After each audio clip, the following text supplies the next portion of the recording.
I leaned over to my wife, Rami, and I said, "Can you hear them?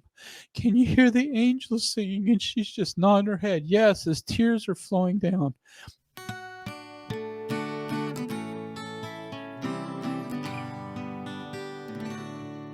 We are Saints in the South, your source for gospel growth and good times. We had the temple dedication for Tallahassee, Florida. And I was going to ask Mr. Rogue Bishop to comment on that because you had the opportunity to be there at the dedication. I did. I was in the chapel of our local ward building, I believe Brother Joe Phillips was as well. That's right. With our families, but you had the opportunity to be there. How was it? Tell us a little bit about it, please. Sure. It was really neat. I will say this. I have been to temple dedications before. I've viewed temple dedications before from, various rooms, either at the temple or like at a church building or something, stake center, what have you. And I will tell you that an in-person is much, much different. We had the opportunity to go to the temple dedication and sit in general seating. And I've been to one of those before. And so I politely refused. No, not Rogue Bishop didn't refuse in the temple to follow directions. Politely refused. And so that someone else could use those, because I've been to them. To me, if I'm going to go to a temple dedication, I want to actually see what's going on. I don't want to be in another room and watch the video of what's going on, because I can stay home and watch a video of what's going on. Right. So I had the opportunity. I'll probably never get this again. So I had the opportunity for my wife and I to get golden tickets. Celestial tickets. The celestial room ticket. Yeah. So I thought it said Wonka. It did. It was a different one. But this one was Kieran. Oh. It was a Kieran golden chocolates. ticket. Our good apostle, what's his first name? Elder Kieran? Elder. Patrick. Patrick. That's right. Patrick and his wife attended, as well as some other 70, including one of the counselors in the presiding bishopric. Mm-hmm. And so they were there with their spouses, and it was in the celestial room. So the temple dedication is actually done in the celestial room. That's when the apostle comes in and dedicates this. And this was Elder Kieran's first temple to dedicate. So that's kind of cool. Mm-hmm. So when we got that opportunity, I'm like, yes, I want to go. Let's go. And so Rami and I were able to go. We were there with our stake president, and also some really super good friends of our stake president, his super good friend, Brother Leek, and his wife. And there's various other people. It's the slush room, and it's tiny, but it was packed. But let me just tell you this. So we go in there, and we want to get there early because I want to get as close as I can, right? So I couldn't get in the front row; it's all reserved. I'm like, of course. So we went into the second row, and in the second row they have a few reserved signs, and then there's like 4 that were open, not reserved. So sat down there, and then Brother Leek and his wife joined us, and they sat beside us. And then the let's just call her the nice temple lady. The nice temple lady came over and said, "Oh, I'm so sorry. We didn't reserve enough. These 2 need to be reserved as well. Can you guys scoot down?" I'm like, okay. So we went to scoot down, and then it was, super close, tight on my leg. So I moved my chair back. And then the super nice temple lady comes back, and she says, "Sir, you need to move your chair back where it was." And I said, I just moved it a little bit for some leg room. She goes, you know, this is the wheelchair aisle, and you need to move your chair back up. And I said, "Well, look at it. It's super wide. I only moved it like an inch or so." She goes, "We have measured that exactly. Please put your chair back exactly where it was." And so by this time, You're cracking me up, man. oh, sorry. Yeah. This is About to have a fist fight in the temple. With the super But at nice least temple lady. But to your It wasn't the temple point matron. though, It was not the matron. It wasn't any of the presidency. It was a super nice temple lady. I don't know what her job is. well, and the temple hadn't even been dedicated yet. So I mean, if you're gonna have a fight, right. Yeah, have it before That's- the dedication takes place for So sure. time to do it. my wife says, "Honey," oh, and then Brother Leek and his wife were like, "Well, where are we going to sit now?" Because they had to move too. And so my wife says, "Look, let them sit here. Let's just go sit there where the aisle is, the wheelchair aisle that she's talking about. Because look at all the leg room. I mean, we could spread out." And I said, "Okay, let's do that." So I moved one row back. And so I'm sitting there right by the reserved, and there's one reserved spot, and I'm like, I bet that's security. And I was right, it was security. But anyway, so we're sitting in that aisle. Who they were about to call anyway. Security. Well, maybe. Anyway, so plenty of leg room and everything. And as you're looking forward, you see the podium where they're going to speak at, and you see the door on the left and the door on the right. Probably where they enter in. The men and women enter in after they leave the endowment room, right? After they go through the veil into the slush room. So I'm like, that's got to be where Elder Kieran and his wife and all his entourage is going to come in. That's my guess. Because after a while, we saw them because they're glass doors, and we could see through the glass door. We saw Sister Kieran. We saw some other guys dressed in white. We're like, yep, that's got it. Yep, they're coming in right there. So we're sitting around there waiting, and it's about time to start. And then all of a sudden the doors open up again because they had shut the doors. The main doors open up, and guess who comes walking in? Yeah. Right in front of us in that aisle. It's Elder Kieran and his wife and all the entourage, and we got to shake their hands as they were coming in. Nice. Yeah. And my eye was really puffy in the morning. It was like super duper puffy. And so after I shook his hand, I touched my eye because I just knew that it would heal. Oh, thought you'd touch your eye first and then give it to him. I know you're spreading pink eye or something. Well, right? I think I did, but that's later in the story. Okay. Oh. And then anyway, I just knew it'd be healed. But I knew that if it wasn't the Lord's timing, it was okay. It wasn't my lack of faith.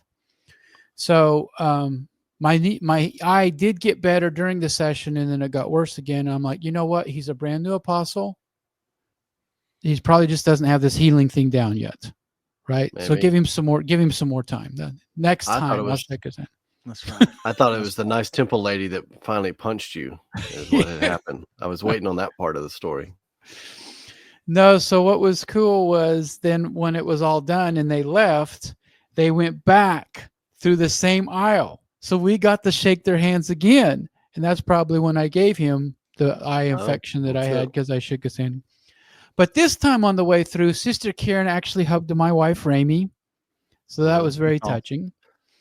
And when they were hugging, I leaned forward to talk to Elder Kieran, and I said, man, it was just so awesome having you guys here. Thanks for coming. He says, no, thanks for having us.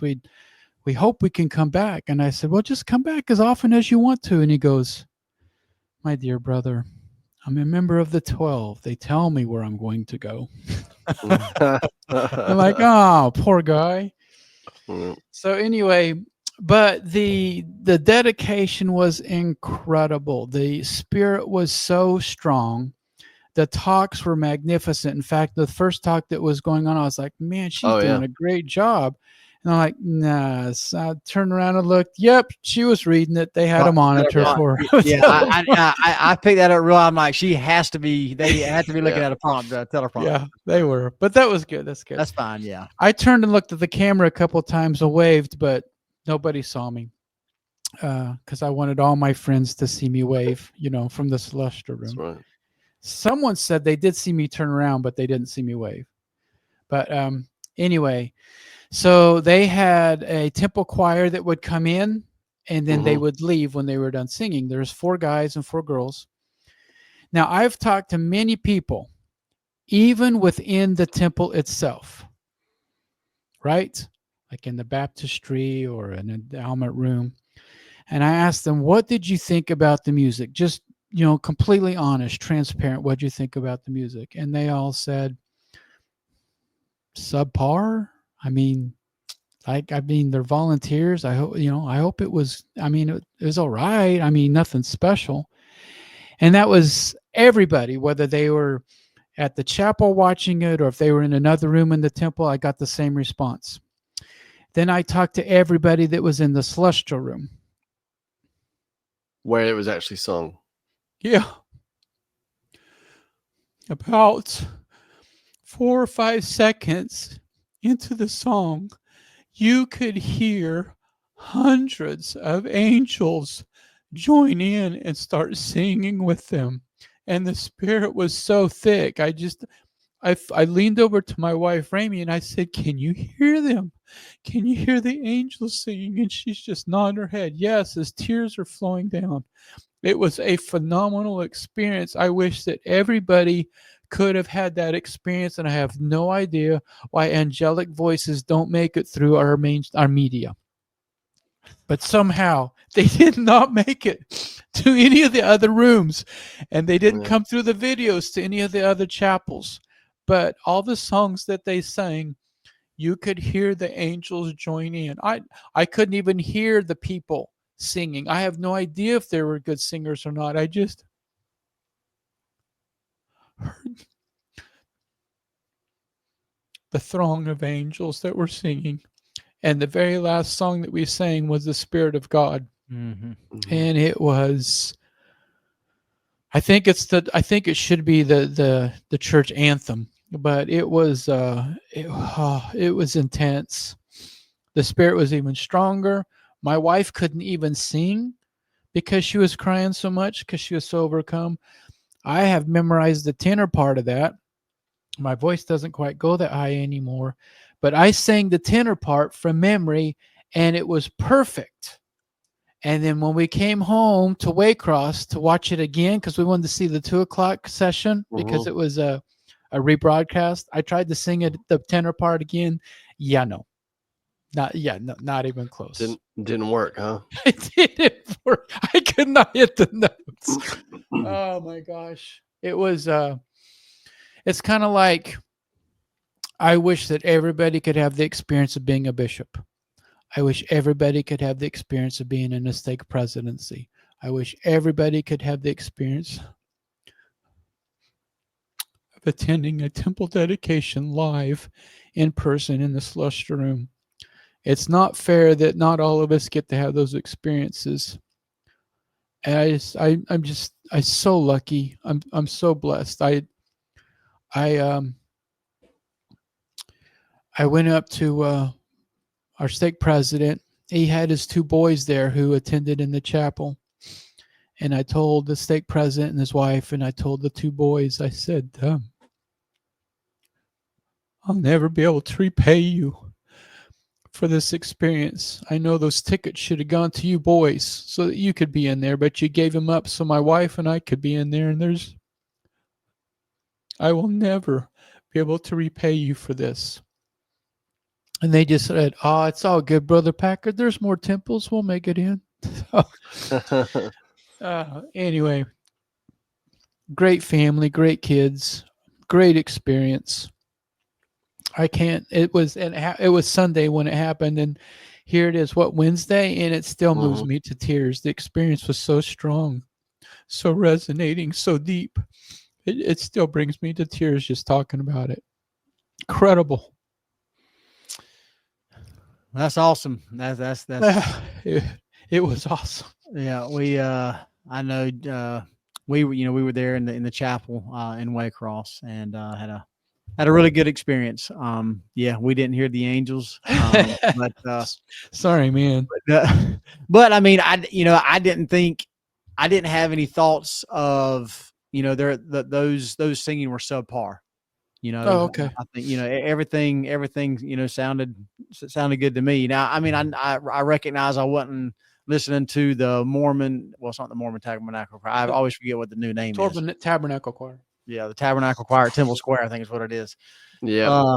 So I knew that we weren't listening to them, but it was it was good. What I really like is, and I was telling my family, this is our temple. Mm-hmm. Now it's one that's closer to us, and I'm so thankful that I had the opportunity to experience that with my family, with my children, rather than a couple of them being moved off, or the other situation is them being really really young, where they don't Right. really remember that Mm. experience. True. But they were excited about it. They really enjoyed the Hosanna shout, Mm-hmm. with the handkerchiefs and everything. So really, really good experience for me and my family. How about you, Joe? Yeah, it was great because all of my kids, same as you, like all my kids were there with us. My parents actually were visiting, Mhm. and so they were able to attend with us. So it was really neat in that regard. It's a good experience. I've never. I tell people that the only musical instrument I play is a radio, because I've never been talented with it. I've never been into it. I've never learned. So when Michael said he was singing tenor, I was thinking that's what Meg tells me I should sing tenor 10 or 11 years from now after I've learned how to do it. And but I think she had said, though, it sounded a little pitchy at times, and I was like, I always give people the benefit of the doubt. Like, if you're gonna get there and sing in front of people, like, you got Yeah, my respect that's already. right. Mm-hmm. That's right. And I was saying, well, the thing is, they're singing. One, there's 8 people, and two, they're singing in a room of a temple that I'm pretty sure no one had ever considered the acoustics of that room, and how it's going to sound, and where you're Right. going to have people stand and stuff like that. So very different environment. And No, you're I right. think Because in the celestial room, we usually don't say anything. We're asked to be quiet correct. and reverent Yeah, and whisper. Not exactly. So conducive it's for singing. Yeah, and it's got to be totally different. I got to think, when you're trying to put on essentially a performance in a room Mhm. that's not been built for acoustic performances. But that's awesome to hear about the angels joining in. I wish that would have carried through. That would have been really neat. I mean, personally, I've been trying to put the bug in whoever's ear would listen. I think the church should probably talk to Elon Musk with the Starlink, internet thing that's Why not? worldwide, basically. I mean, the Why church is not? worldwide. Why not get an Mhm. internet service that's worldwide and just get a package deal? Mhm. Yeah. And the other benefit is those satellites are closer to heaven. So, I mean, if you're going to pick up angelic voices and chorus, choir, then that's probably the way to go. We could turn all the steeples into antennas and just draw free Well, electricity. I like it. there you go. But then, at the Waycross Chapel, we had the old Vive internet was connecting, I think. And so we ended up singing The Spirit of God, the remix. Right. Yes, exactly. So, and I'm pretty sure we got an extra amen in there on the Hosanna shout. So Yeah, that we we did. did you We get 4 amens Yeah, instead of That's right. 3? yeah, Yeah, oh, yeah. yeah. As a matter of fact, Chase, he looks at me. He's like, "I thought we were just supposed to do 3. You did 4." The I'm temple's like extra good. Yeah, buffering there going on. yeah, that's right. Yeah, that was good stuff. Well, good, good. I'm glad you shared your experiences. I was going to share this little banner right here. Rogue Bishop almost prevents dedication. That's good. That's a Get a good one. close up with your eye and be like, Rogue Bishop Yeah, gets that's right. punched in the That's face by right. temple matron. Yeah, yeah. Yeah, there we go. There Gross. you You're go. gonna give my computer a virus. Exactly.